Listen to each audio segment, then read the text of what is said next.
जानकी बिहारी लाल की जय। श्री सद्गुरु महाराज की जय।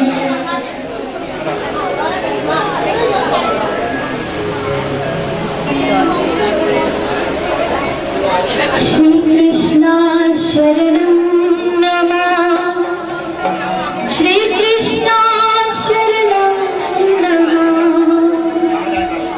श्री कृष्णा शरणं नमः। श्री कृष्णा शरणं नमः। श्री कृष्णा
आ गया है।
महाराज जी त्रुटियां बहुत सारी रही, लेकिन 15 साल के बाद गाया।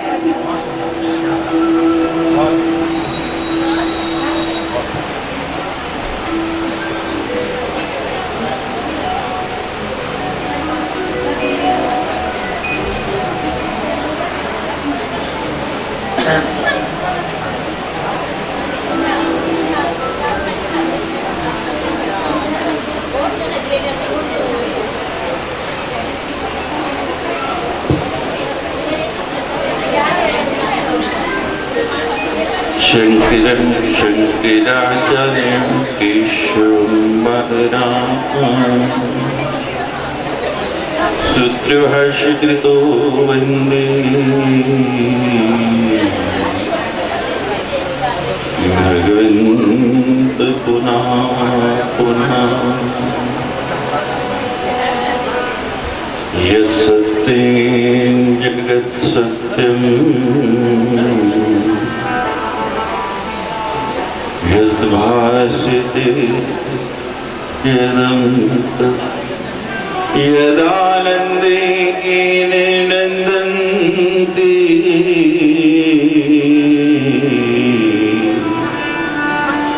तस्मै श्री गुरवे नमः। ब्रह्मानन्दं परमसुखदं केवलं ज्ञानमूर्तिम्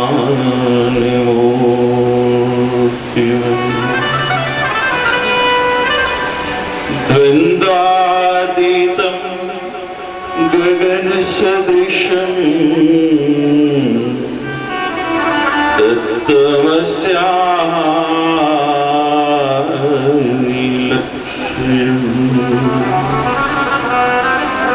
एकं नित्यं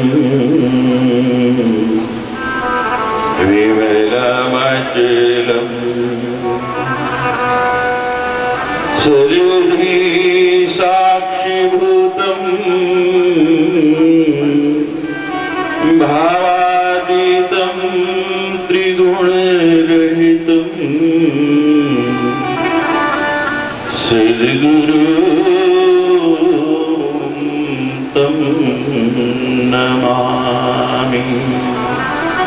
नमः पार्वती पते हरे हरे हरे महादेव। जय जय श्री राम जय जय श्री राम जय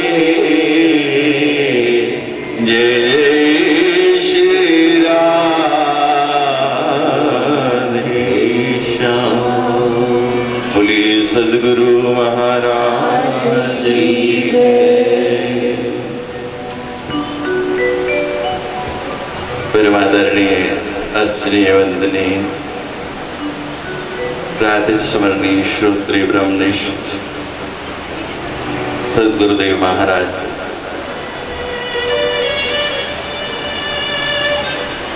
आज द्वितीय दिवस इस आनंद के सागर में हिलोरी लेते हुए सद्गुरु का पल पल आशीर्वाद प्राप्त करते हुए ऐसा लगता है जीवन भर का आनंद सिमट आया है।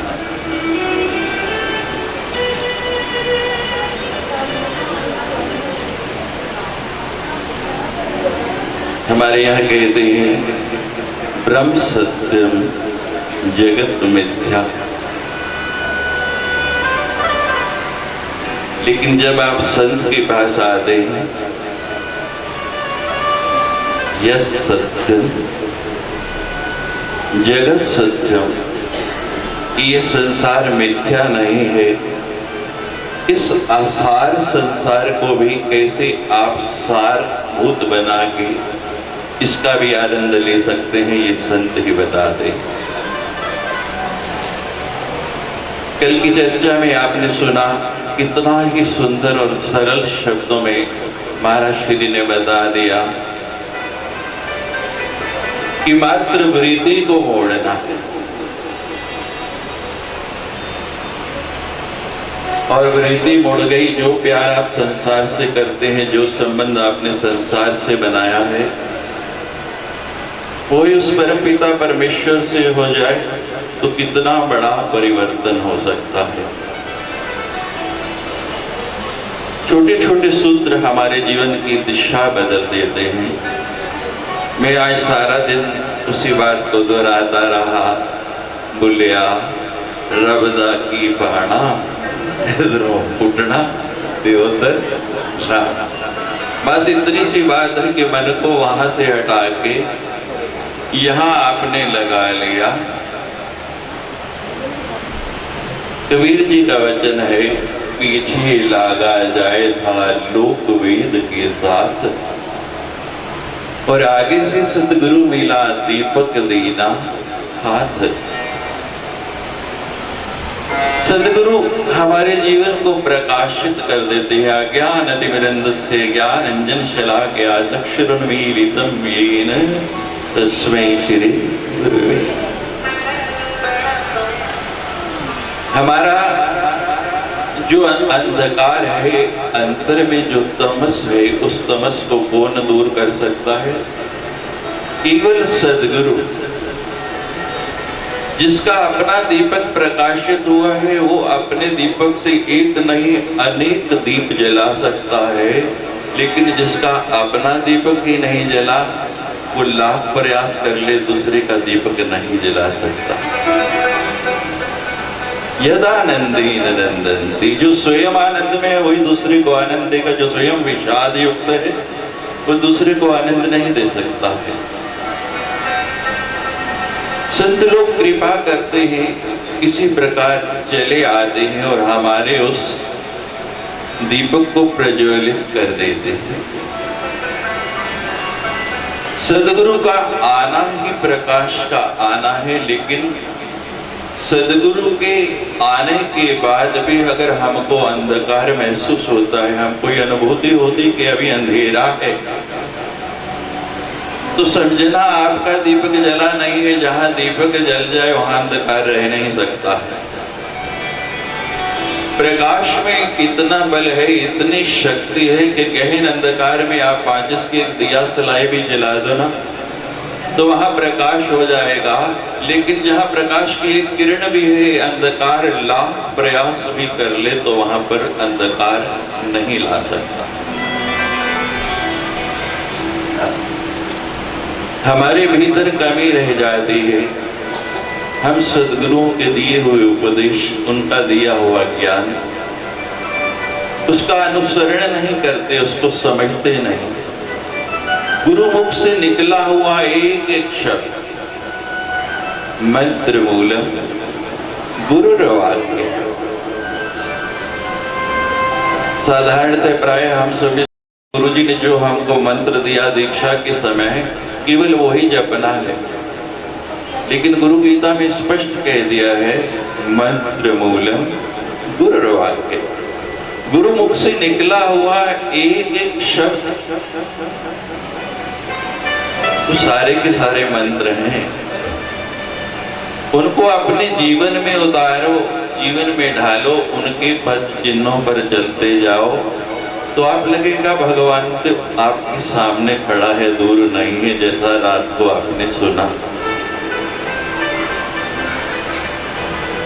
कल मैंने आपको उपनिषदों की एक कथा सुनाई थी। सिख पंथ की एक ऐसी ही कथा है और मुझे बहुत प्रिय है। रात हम यहाँ देख रहे थे कि एक बालक को लेके कोई दंपति आए कि स्वामी जी इस बालक का नामकरण करना है। जो लोग संतों के सानिध्य में रहते हैं, उनके यहाँ परंपरा है और उनकी इच्छा रहती है कि बालक का नामकरण संत के द्वारा हो, तो बालक में संस्कार अच्छे पड़ेंगे। तो ऐसे ही सिख पंथ के सातवें गुरु, उन गुरु महाराज के पास माता पिता बालक लेके आए, बालक की दस्तार बंदी कराई और कहने लगे, महाराज श्री इसका नामकरण करना है, नाम रख दीजिए। गुरु महाराज जी ने बड़ा सुंदर नाम रखा, जोगा सिंह, नामकरण कर दिया जोगा सिंह। और नामकरण के बाद उस बालक को अपनी गोद में लिया और बड़े प्यार से पूछने लगे, बेटा तेरा नाम की रखे? तो बालक कहता है महाराज जोगा सिंह। तो गुरु महाराज ने सरल स्वभाव से पूछ लिया, जोगा सिंह किस जोगा, यानी किसके योग्य, किसका है? तो बालक भी तुतलाती भाषा में बोल पड़ा, गुरु जी तुहाडे जोगा, मैं तो आपके क्यों आपका योग। और गुरु जी भी उस दिन मस्ती में थे, आनंद में थे। गुरु जी ने कहा जी मेरे जोगा तो मेरे जोगा ही है। बालपन की बात और उस बालक के मन में ऐसी बैठ गई, दस्तार बंदी होगी, आशीर्वाद लिया, अब घर भी जाने हैं। माता पिता कहने लगे कि घर जाते हैं। वो बालक कहता मैं तो घर नहीं जाना। बार बार माता पिता ने कहा, गुरुजी ने भी कहा कि जाओ बेटा, कहते नहीं जाना। गुरुजी ने कहा अच्छा कोई बात नहीं, बालक है, उसका मन लग गया, 2-4 दिन बाद आ जाना, 2-4 दिन बाद ले जाना। अब 2-4 दिन बाद आए तो फिर भी वो बालक जाने के लिए तैयार नहीं हुआ, मना कर दिया। महीने बाद आए फिर भी मना कर दिया। गुरुजी कहते अच्छा आश्रम में पढ़ेगा, और बच्चे पढ़ रहे हैं, इसकी भी शिक्षा दीक्षा होगी, अच्छा संस्कारी बन जाएगा, विद्वान बन जाएगा। गुरुजी की यहाँ शिक्षा दीक्षा हुई, युवा हो गया, जवान हो गया, और जवान होने के बाद एक ही बात होती है कि विवाह करना है। तो माँ बाप को भी चिंता हुई, सुंदर सी लड़की देखी, गुरुजी के पास आए कि गुरुजी अब तो बालक युवा हो गया है, आपकी आज्ञा हो, आप आशीर्वाद दें तो इसको ले जाएं, विवाह करें। गुरुजी ने कहा बहुत अच्छी बात है। बालक को जाने के लिए कहा, कहते नहीं गुरुजी मैं तो तुहाडे ही जो। गुरुजी ने प्यार से समझाया कि बेटा गृहस्थ आश्रम भी जरूरी है, हमारे यहाँ 4 आश्रम बताए गए हैं, तुम जाओ, मन लगे, अच्छा लगे तो कर लेना, और नहीं तो गुरुद्वार तो खुला है, पुनः आ जाना। गुरु आज्ञा को शिरोधार्य करके गुरु आज्ञा प्रकुर्वी। कबीर जी कहते हैं कि जिसने गुरु की आज्ञा को मान लिया उससे बड़ा कोई दाता नहीं है। गुरु पग सिर पर धारिए और रही आज्ञा माही, कहे कबीर दाता सोई 3 लोक में नाही। गुरु आज्ञा मान के चला गया, परिवार के कहने से लड़की भी देख ली, बहुत सुंदर लड़की, सर्वगुण संपन्न लड़की, लेकिन मन नहीं मानता कि गृहस्थ में फंस गया तो गुरु जी की सेवा नहीं कर पाऊंगा, और मन तो अब गुरु चरणों में लगा है, इसलिए गुरु के पास ही रहना है। रात हुई, सब सो गए, विचार आया कि कहीं सुबह जबरदस्ती विवाह नहीं कर दे। रात के अंधकार में वहां से भाग निकला कि गुरु के आश्रम जाना है। समय क्या नहीं करा दे, समय बहुत बलवान है। सप्तशती में आप पढ़ते हैं, महामाया हरे चेष्टा दया समोहितम ज्ञान न विचेदांसी देवी भगवती ही सा। ये माया कब मोह में डाल दे, कब हमको फंसा दे, कब कहाँ ले जाए, इसका कोई ठिकाना नहीं है। इसलिए संत लोग कहते हैं एक क्षण के लिए भी, एक पल के लिए भी उसका विस्मरण नहीं करो।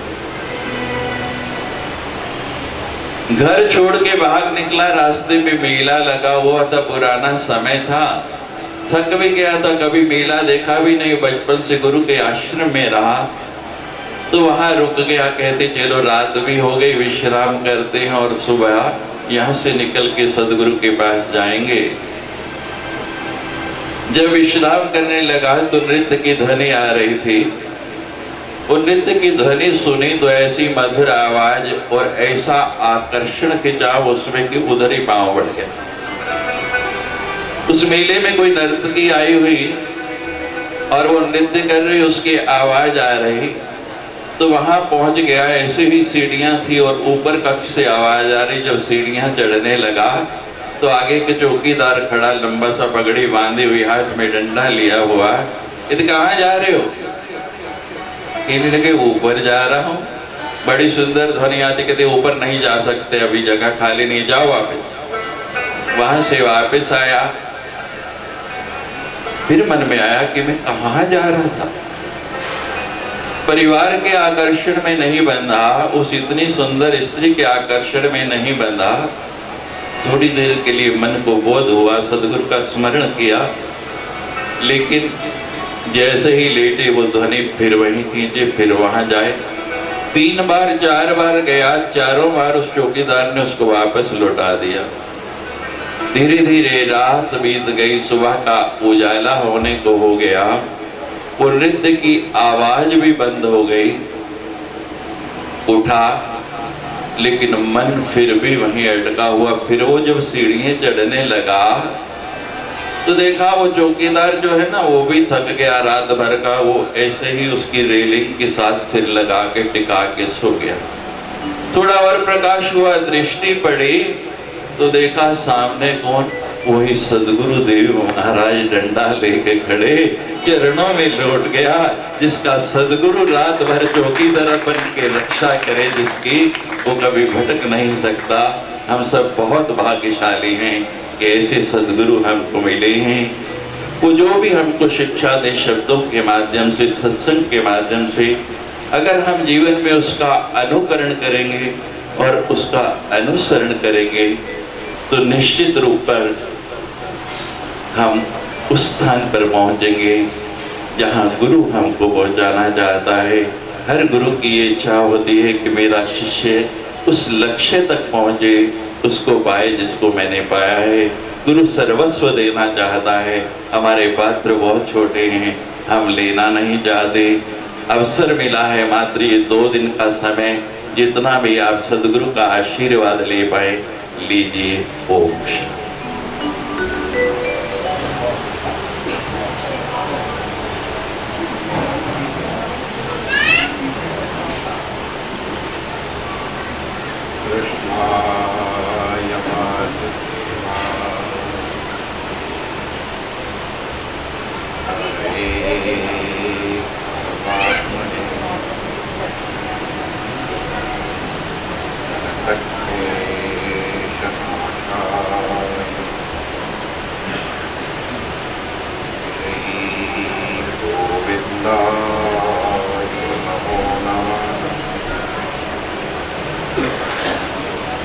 Hare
झुके रमन बिहारी के। ठाकुर हमरे रमन बिहारी,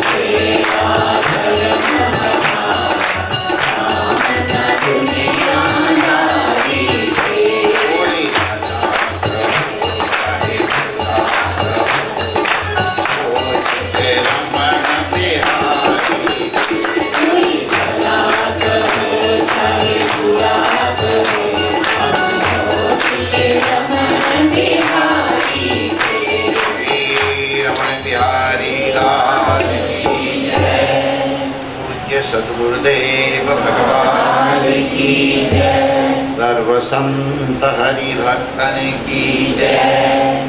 आज के आनंद की जय। जय जय श्री राम।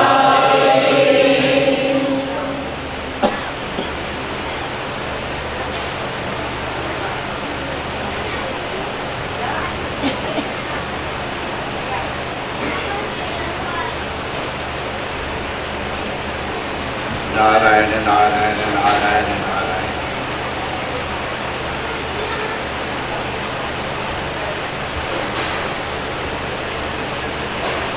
उनके चरणों की व्यवस्था के अंतर हमको अपने जीवन की घटना याद आ रही, आप लोगों के साथ शेयर।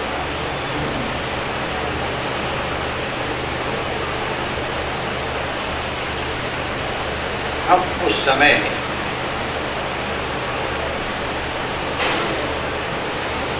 काशी में निवास कर रहे थे।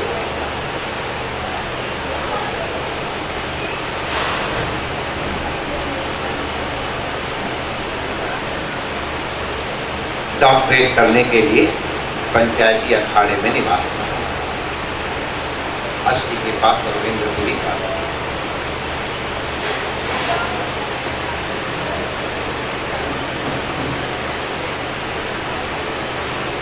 हमारा अभ्यास था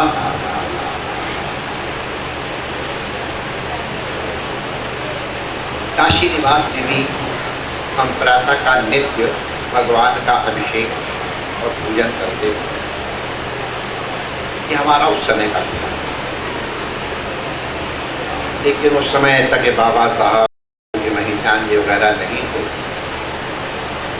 तो हम ही तपस्वी, अपने सेवक भी और अपने स्वामी, स्वयं दासस तपस्वी ना। जैसे अभी कोई आता जाता है, कोई स्वामी जी आए तो बाबा साहब ने या स्वामी को ध्यान दे दिया सेवा। उस समय तो हम ही थे, तो हम ही सेवा करते। तो वैसे कोई भी आए, अगर हम अभिषेक कर रहे हैं तो उसके नहीं। लेकिन अगर कोई संत महापुरुष आ जाए तो फिर हम अभिषेक वहीं रोक, क्योंकि भगवान का आदेश है, मुझसे अधिक संत कर लेखा। संत को मुझसे बढ़ करके समझना। तो भगवान की सेवा कर रहे हैं और उनकी बात न माने तो उनकी सेवा करना तो व्यर्थ हो गया। तो भगवान कहते हैं कि संत को मुझसे बढ़ के मानना। तो हमने अभिषेक रख दिया करते थे और संत की सेवा में लग जाते, बाद में फिर अभिषेक कर लेते। भगवान नाराज नहीं होते, पसंद नहीं होता। उस दिन हम इस दिन की हम घटना बता रहे हैं। एक संत आए और हम अभिषेक कर रहे थे।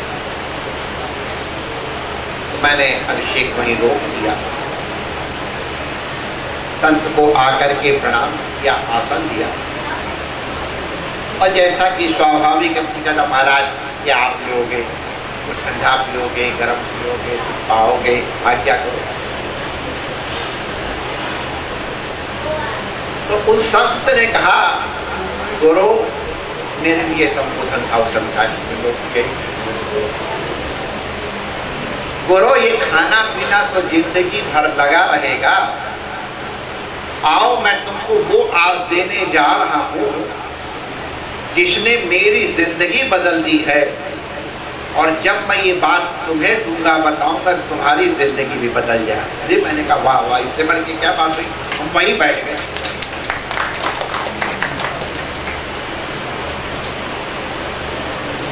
संत अपना अनुभव बता रहे थे। गुरु आपसे मिलने के लिए मैं विंध्याचल और मिर्जापुर होते हुए आ रहा था रामनगर से।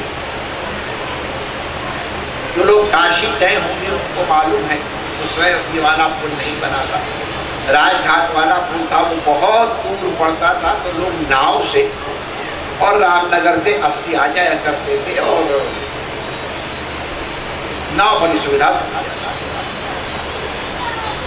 तो वो संत कहते, गुरु मैं आपसे मिलने के लिए नाव से पार आ रहा था, समझा स्नान गंगा जी में ही कर देंगे, वहीं तिलक छापा लगा ले, पाठ कर देंगे, नाव आगे चले आए। तो वो संत सवेरे सवेरे गंगा के किनारे आके बैठ गए, स्नान किया, चंदन लगाया, पाठ करने बैठे विष्णु सहस्त्र नाम का, विश्वम विष्णुर्वशत्कारो भूत भव्य भवत् प्रभु। कुछ लोग और भी आ गए थे। थोड़ी देर बाद देखा कि एक पुरुष एक जवान छोकरी को लेके आ गया, और ही करके ठिठोरियां करने लगे। संत को विचित्र लगा, क्या आचरण कर रहा है गंगा के किनारे।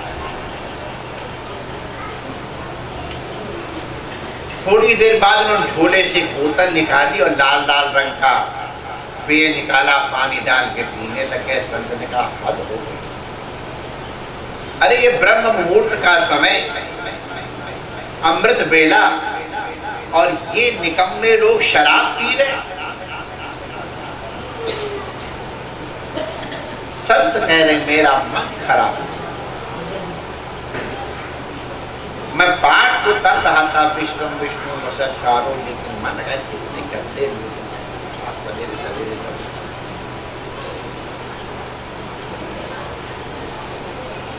गंदा दर्शन करने से मन भी गंदा हो जाता है, इसलिए संत मना करते थे। खैर थोड़ी देर बाद नाव आई, लोगों ने कहा महाराज आप पहले बैठे। संत पहले बैठे तो संत बैठ गए जाकर, वो बैठे, पीछे से वो दोनों आ गए पास में बैठने के लिए। तो संत को लगा ही ना, पवित्र लोगों के पास में क्यों बैठूं, अपवित्र लोगों के शरीर के परमाणु अपवित्र होते हैं, इनके अपवित्र परमाणु मेरे शरीर में स्पर्श के माध्यम से न पहुंचे, इसलिए वो अलग बैठे। अलग सरक गई, जो सरकने लग गया, संत और सर गया, बाकी क्या जानना हो तो खत्म।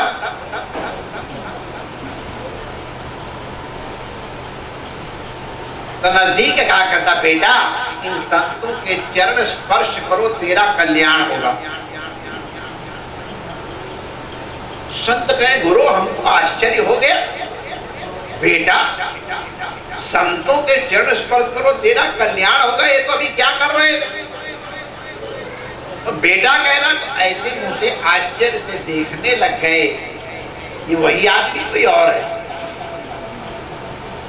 तो इनको आश्चर्य से देखते हुए उस संत ने कहा महाराज जी ये मेरी पुत्री है, इसको आप आशीर्वाद दो, आज हम बहुत दिनों बाद मिले। संत तो बेचारे एकदम सट हो गए।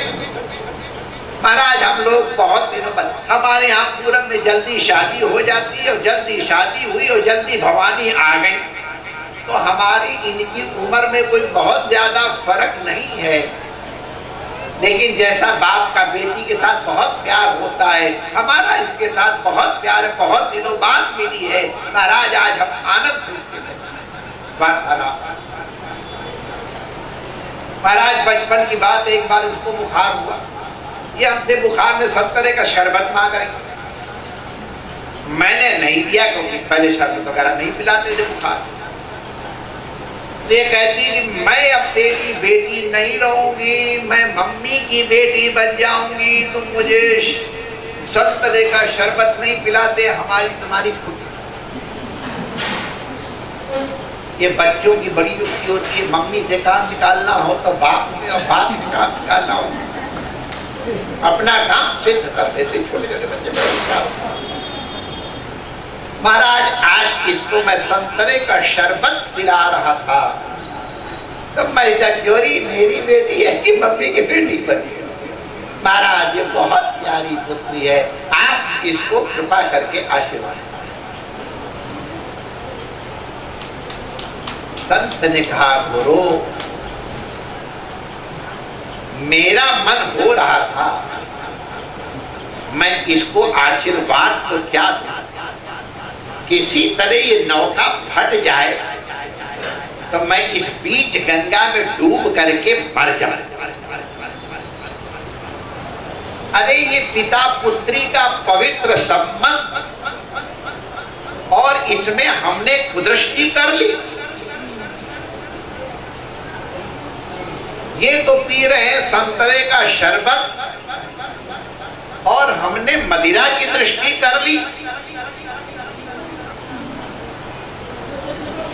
ये गंदे नहीं थे, मैं गंदा था। ये कहते कहते संत के नेत्रों से आंसू बहने लग गए। गुरु मेरी ये शिक्षा है, सृष्टि बुरी नहीं है, हमारी दृष्टि बुरी है।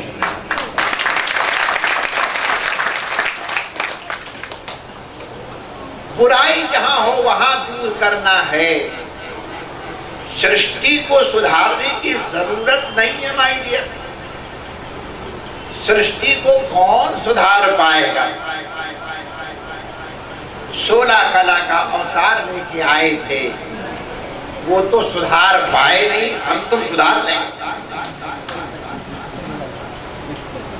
आए थे परित्राणाय साधूनां विनाशाय च दुष्कृताम्।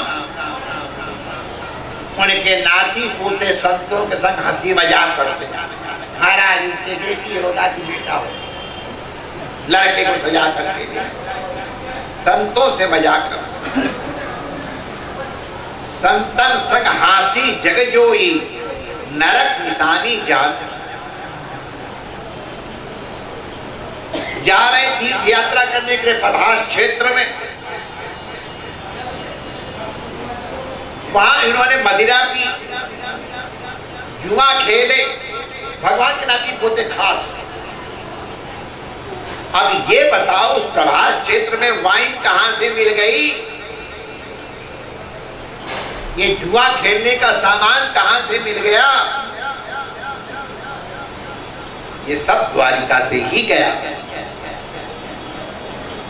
अगर अभ्यास न होता तो वहां कहां मदिरा और जुआ खेलने की सामग्री मिलती, जिसको पी करके जुए में लड़ लड़ करके आपस में मरकट के मर गए। 16 कला का अवतार लेके आया, वो अपना फैमिली तक तो ठीक नहीं कर पाया, तुम कर पाओ।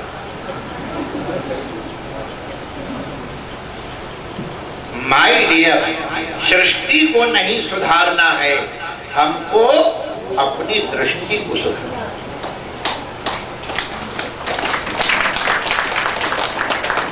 हमारे गुरु महाराज एक कथा सुनाते कि एक राजा जंगल में गया शिकार से। उस समय जूते और छाता और एक चश्मा ये सब नहीं। जंगल में गया, उसके पैर में कांटे लगे बहुत।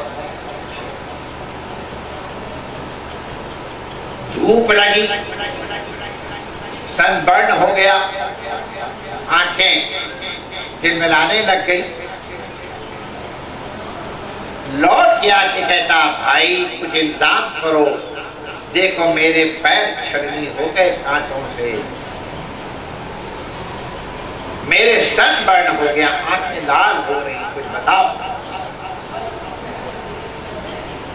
तो राजाओं के यहाँ आज ही आजकल शेख चिल्ली लोग मिनिस्टर बने, ऐसी बात नहीं है, पहले भी इसी तरह के बड़े बड़े समझदार लोग होते।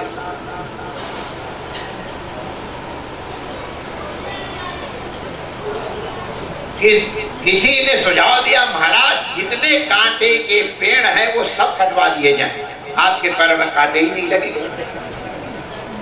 अब क्या मूर्खता वाला सुझाव, कहां से सारे पेड़ काट दो, और पेड़ सारे कांटों वाले काट दोगे तो ईंधन वगैरह कहां से आए। मान लो तुमने अपने राज्य से कांटे के पेड़ समाप्त कर दिए, पड़ोसी के राज्य से आ जाएंगे कांटे, तो ये फेल हुआ। किसी ने कहा ऐसा करे महाराज, सारी धरती को मखमल से ढकवा दिया जाए, कांटे लगेंगे।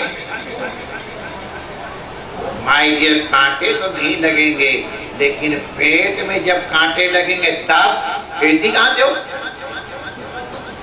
इसी तरह की ऊटपटांग सब बातें लोग बता रहे थे। एक समझदार कोई महापुरुष ने कहा, महाराज आप दुनिया को मत पटवाओ, अपने पैरों को ढक लो। क्या मतलब? उसने जूता बना दिए, महाराज आप जूता पहन लो, आपके पैर में जूते रहेंगे तो सारी दुनिया आपके लिए चमड़े से ढक गई, कोई कांटा लगेगा ही नहीं। आप आंखों में धूप का चश्मा लगा लो, चिलचिलाती धूप कोई आपको असर नहीं करेगा। आप सिर पे छतरी लगा लो, सिर पे छतरी लगा लोगे तो सारी दुनिया आपके लिए छाया वाली हो जाएगी।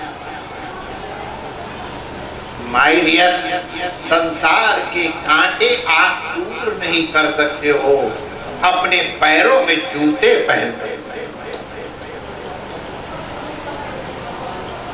सूर्य को ढक नहीं सकते हो, अपनी आंखों को ढक सकते हो, अपने सिर के ऊपर छाता रख सकते हो।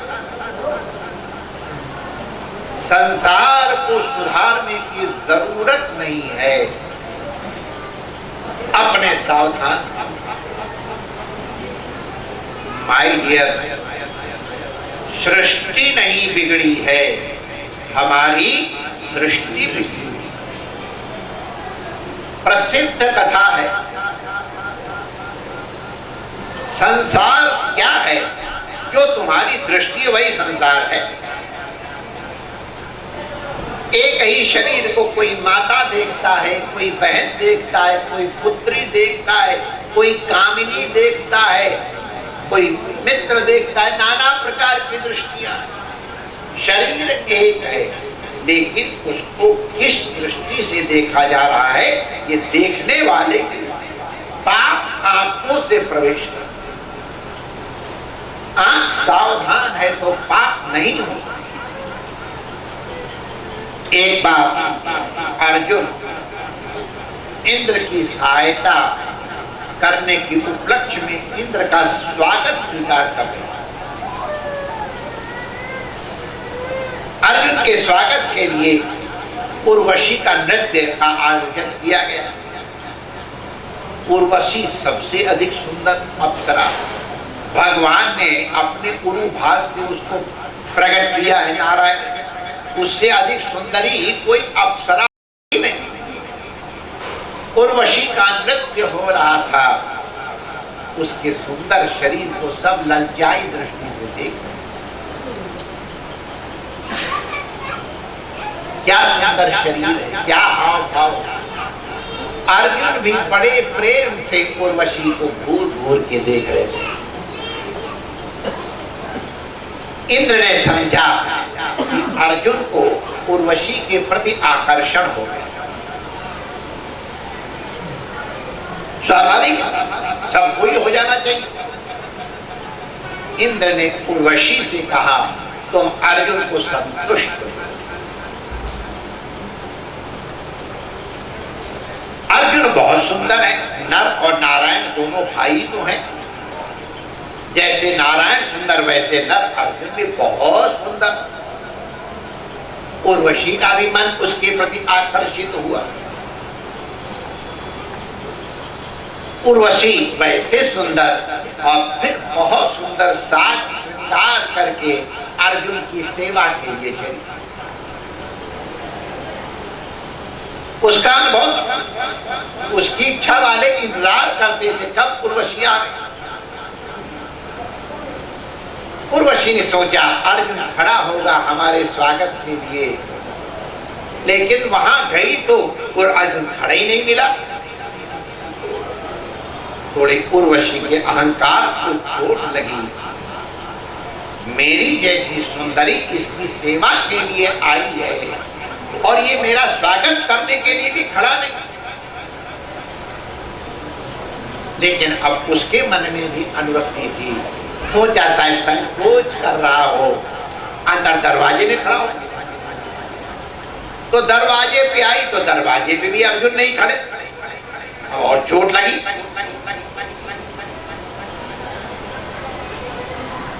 सोचा अंदर इंतजार क्या कर रहा होगा, दरवाजा ऐसे फेर दिया है।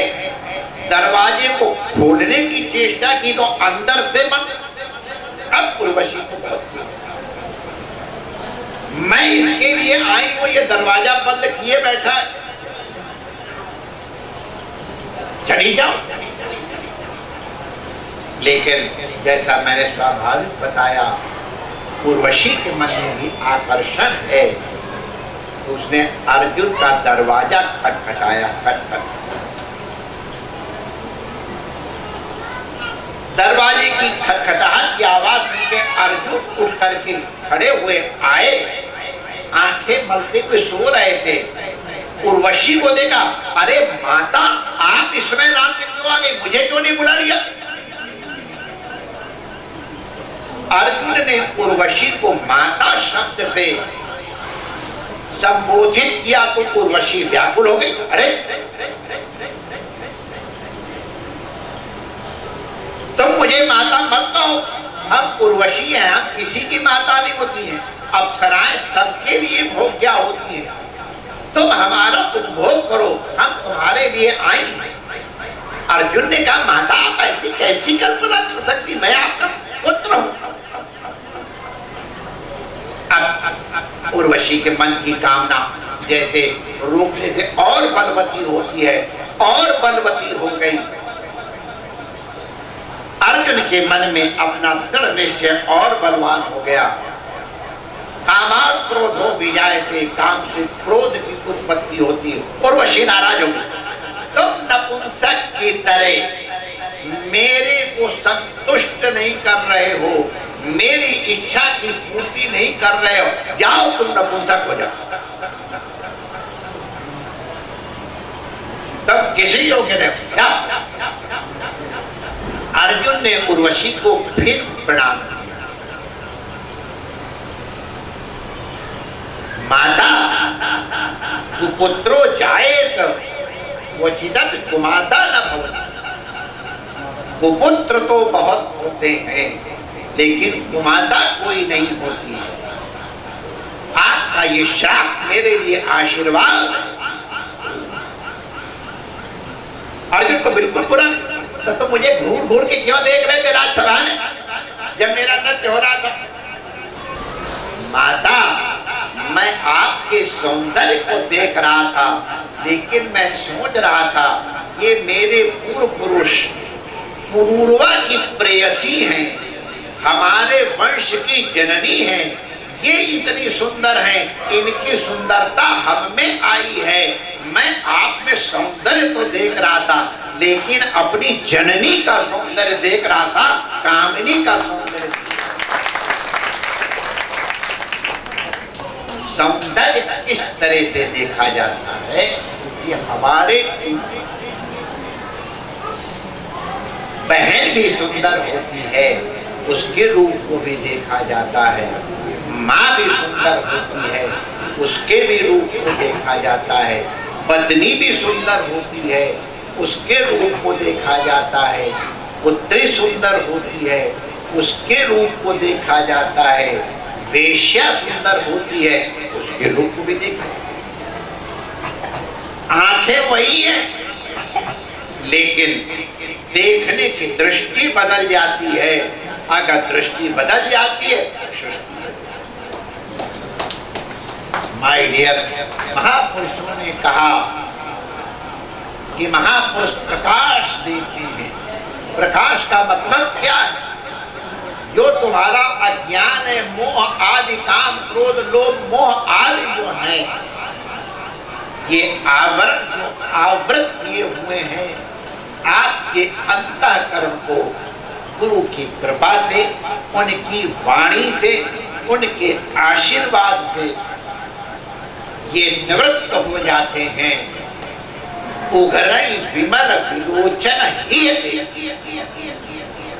गुरु के चरण कमलों की रज को अंजन कहा गया है, जो आंखों के दोष का नाश कर। माय डियर, आंखों के रोग अज्ञान तिमिरांधस्य अज्ञमुक्ति ज्ञानांजन शलाकया चक्षुर्मीलितं येन तस्मै श्री गुरवे।